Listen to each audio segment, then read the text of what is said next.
currently reading The Rural Diaries by Hilary Burton Morgan. It's just a biography of her life in recent years. The Picture of Dorians Picture. I think it's Oscar Wilde's book. Dorians Picture is a very interesting book. I'm not sure how much time I have. It is one of these interesting books where the teachers give you in high school, but you can never see the relevancy, and you have this visceral reaction of not liking it. But then as an adult looking back this book, now I understand why I really didn't like.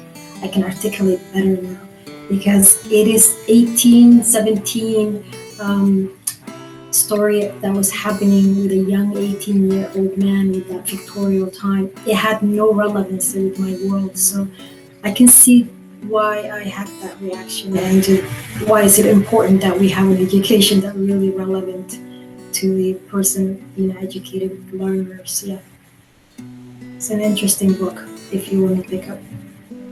So the books that I've been reading lately, I've really been into World War I and World War II, but personal story is not so much book 4.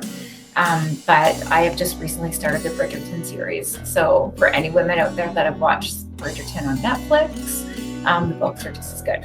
So I've been reading those series. I'm reading a book on dialogue, second edition. It's by David Bohm, B-O-H-M is his name. And also there's a book called on digital finance, security tokens, and unblocking the real potential of blockchain. And I'm interested how this is going to impact our healthcare system. It's about the blockchain, but blockchain is a future technology that's coming into all fields, including the healthcare system. So that's why I'm reading that book. Husband Dean suggested reading Five Little Indians, which I've just finished. This book was written by Michelle Good, who is a member of Saskatchewan's Red Pheasant Cree Nation, also the daughter and granddaughter of people who went through the residential school system. It was a very thought-provoking book, if you're interested. It's good. Well, I have to say that I brought a few to show you, but this one is probably my favorite. So I Love You to the Moon and Back. So it's a really light read. The characters are really quite complex though, so take your time with this one. There's a few pages that you really need to get into, and really kind of makes you do a little bit of reflecting. It's thought-provoking. It really kind of puts you to sleep. Just the content is just so rich. So just make sure that you have this one on your nightstand. And that was obviously quite a joke. The other one that, in all seriousness, I think is important for people within education, people within early learning, and particularly within maybe some of our populations for younger youth. And also, if you have young kids, it's quite a magical book, and it's called Sometimes I Feel Like a Fox. And this book is actually letting you know what your totem animal would be. So it helps children understand how they're feeling and where that would match up to their totem animal. And it's also dedicated to the thousands of Métis and Aboriginal children who grew up never knowing their totem animal. So this is a must-have.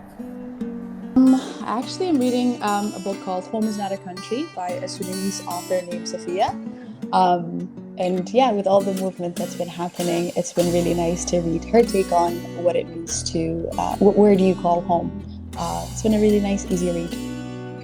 The book that I'm going to be reading over the summer is actually a book club pick that I'm in. It's called The Fish That Ate the Whale. It's about a man called Samuel Zimmer, I think was his name. He earned the nickname the Banana Man because he built this huge fruit-selling empire, and it's sort of about how he achieved this American dream, but the way he did that was sort of questionable some ways. So it should be interesting. Wouldn't be my first pick, but I guess that's the point of book club, to get you out of your comfort zone. So it should be good. Right now, I'm reading a book with my kids that is called Those Who Dwell Below. It's by Avia Johnson, and it draws on Inuit stories. It's kind of set in Nunavut, and features a lot of traditional language and legends and stories, and both my kids and I are really enjoying reading it. Most of what I'm reading right now is related to my research. So I have journal articles spread all over my desk right now on good mothering and the cycles of trauma and mother shaming, etc. However, I did pause long enough to read what I thought was a really great novel called Up Ghost River by Edmund, if I say this right, Metawatastwan, and it's a story of a chief that's in BC and his experience in survival of residential school. I highly recommend that book. I just wanted insight into that experience, and it was a page turner for sure.